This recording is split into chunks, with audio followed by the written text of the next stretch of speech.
I had a man sit in my office this week and ask me, can you sin so much that God can't forgive you?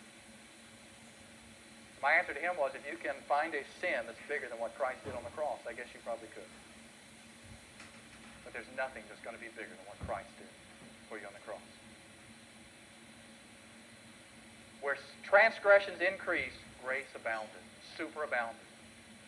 You can't sin too much for grace not to compensate. There was a man named Mel Trotter. Mel Trotter was a horrible, despicable drunk. Mel Trotter was so bad that he took the money for his child's medicine and bought liquor with it, and his child died because of the lack of the medicine. If that wasn't bad enough, while his child was in the casket, he took the shoes off of her before they buried her, sold the shoes so they could buy more alcohol. Now that's about as low as you go.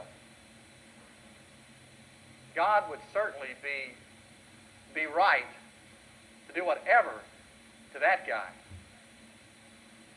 But you know, he was walking down a Chicago street, stumbled into a mission, and he heard this song sung in the mission.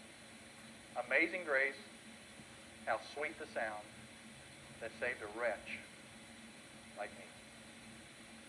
And he said, wretch? That's me. Grace is for wretches? Grace abounded. And a guy like that could find enough grace to cover sins like that. But there's a choice. He had to make a choice.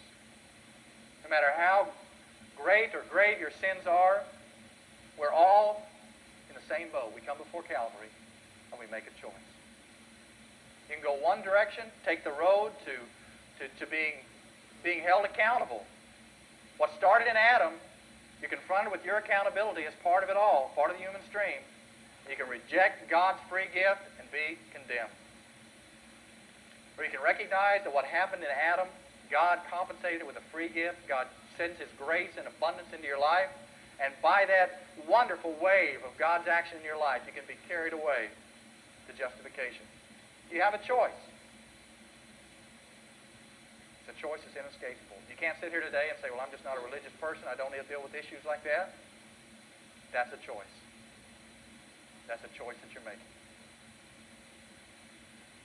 A man named Chuck Swindoll tried to answer Humpty Dumpty with regard to this passage. And he said this. He said, Jesus Christ came through our wall. Jesus Christ died for our fall. So regardless of death, and in spite of our sin, through grace,